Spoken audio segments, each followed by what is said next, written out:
Welcome to 96 to 98 Chevy pickup, crank but no start.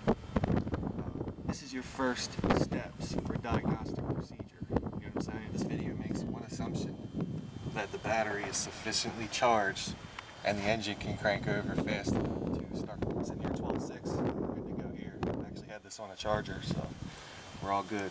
It doesn't really matter which way you choose to do it. I'm going to do things just in a pretty much a random order.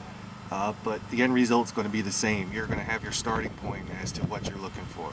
So my first thing I'm going to do, at least in this 98 2500, I'm going to turn the key on and I'm going to watch the security light up here in the dash. It's going to pop up right here in this top right corner of the cluster.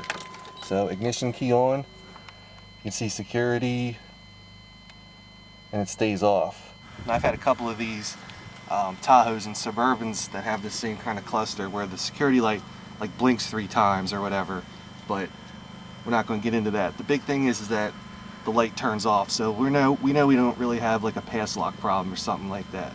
Let's go under the hood. What I usually try to do is just hook up the fuel pressure gauge and a spark tester at the same time, just to cut down on my diagnostic time. I'm not going to go through these steps in this video. This is just for your first steps. I already have a good video for testing the fuel pressure, and I'll be working on one for spark. So keep an eye on your gauge. You're looking for at least 55 pounds of pressure. I've got my Thexton 404 set to about 25,000 volts. That's just our ballpark number we want to go with. So I'm going to go ahead and crank this bitch over, and let's see what we got. I don't know if you guys saw this, but I did diagnose this the other day, and I'm pretty sure that we didn't have any spark here on the Thexton 404, but we do have good fuel pressure.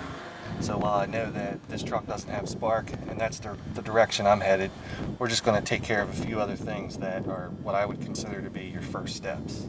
So let's go back in the truck. So we're also going to check data.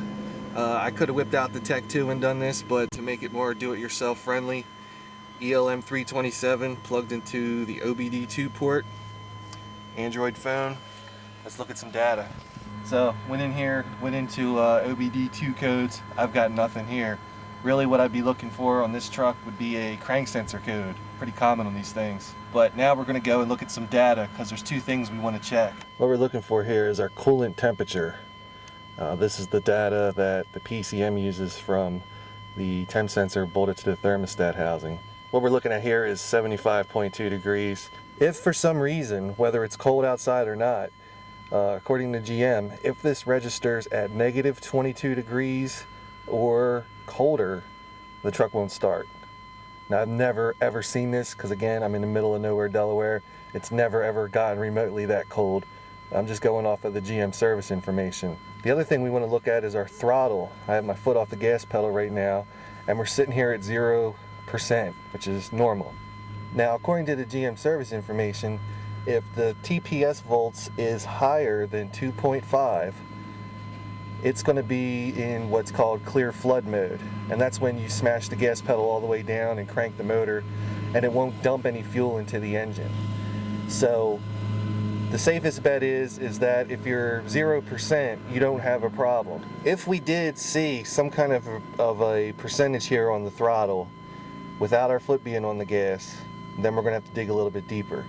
And I probably will do a TPS test in an upcoming video, but for now, again, this is just first steps. So that covers our first steps. And again, I'll throw up some links for testing fuel pressure, and when I do this no spark condition, I'll put up a link for that. It won't be right now, but it will be within the next couple days. The story about my CK pickup was I was just riding down the street, going out to get a pack of smokes or whatever, and the truck just died and would not restart.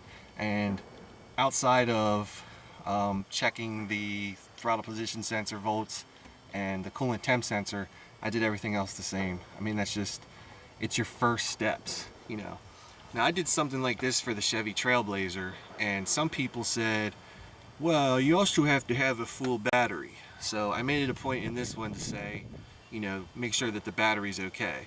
When I do things like this, I make assumptions. Like, I assume that, you know, you're out there cranking it, and you know that it sounds like it cranks just as fast as it did yesterday. So you're going past that. And I really didn't feel that I needed to explain that. So when you guys say something like that, you know what I'm saying, I'll take your constructive comments, incorporate it into new stuff. So for you fucking assholes that say, well, that's not the only thing that can make it not start. No shit. That's why it says first steps up in the fucking title, you fucking retards.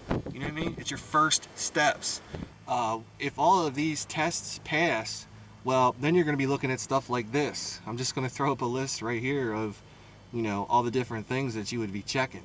But if 99% of crank no starts on CKs are pretty much fuel, spark, or codes, particularly the crank sensor code, I can call this first steps. You know what I'm saying? You know, it's just funny with these fucking drive-by YouTube douchebags, how it's, you know, what's not the only thing that can go wrong and make your truck crank and not start. And it's like, well, no fucking shit. You guys should probably go to the doctor, tell them you're having a little bit of hard time concentrating.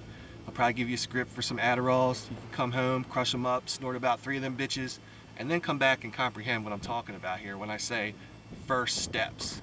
You know, other YouTubers that tell you, you know, how to fix this, how to fix a Chevy CK crank no start, you know, they're being deceptive for your view, you know what I mean?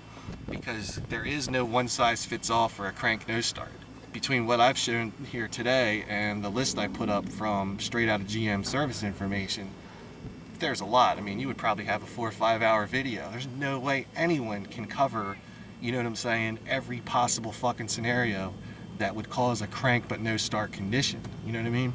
Now, when I did some research for this problem, I checked out a couple, you know, GM full-size truck forums, and I don't mean disrespect to any forum out there, you know what I mean? But what I see a lot for crank no starts, it's a lot of guessing. Try a fuel pump, try a coil, try an ignition module, try a PCM.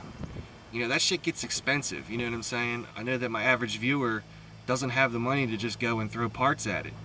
If they did, they would have the money to pay somebody else to, you know, make it their problem. You know what I'm saying?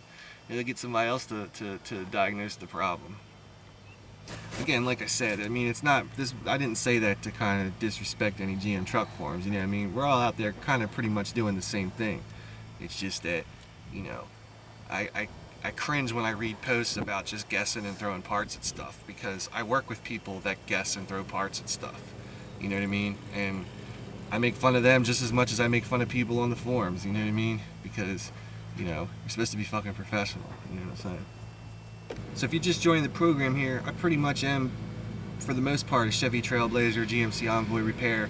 Been branching off doing different repairs on other GM vehicles, like the CK pickups, Silverado Sierras, and we're going to have a big announcement coming up for a new model that we're going to be covering on here on this channel. My content's not politically correct. I don't give a fuck what anybody else says or does, you know what I'm saying? I keep it real, you know what I mean? See, if I came up on here and acted like Richie Cunningham, people that know me in real life would know that I'm on here putting on an act. And you can ask anybody that I know in real life, does anything change when the camera stops or starts? And they're going to tell you no. This is how it is, you know what I'm saying? So, it's not really much you might see anywhere on TV or other fucking YouTube channels. If you can look past that, the content's gold, you know what I'm saying? So anyway, we're just gonna keep on rocking. So if you like what you see, subscribe to my shit.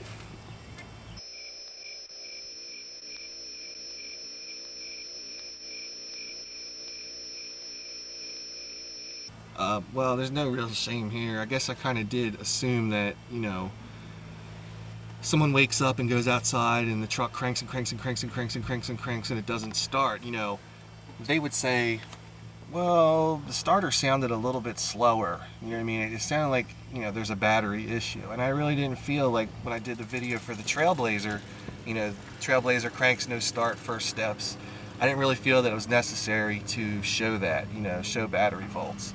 And at the time, before things got a little bit bigger, you know, for the most part, the people that were watching and commenting were, for the most part, you know, respectable and, you know what I'm saying, constructive, you know.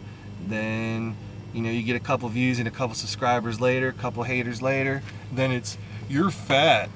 You know, like, yeah, thanks for that awesome contribution. I had no idea that I'm in my first trimester, you know what I'm saying? Yeah, I didn't know. Thanks for pointing that out, boss. I appreciate that.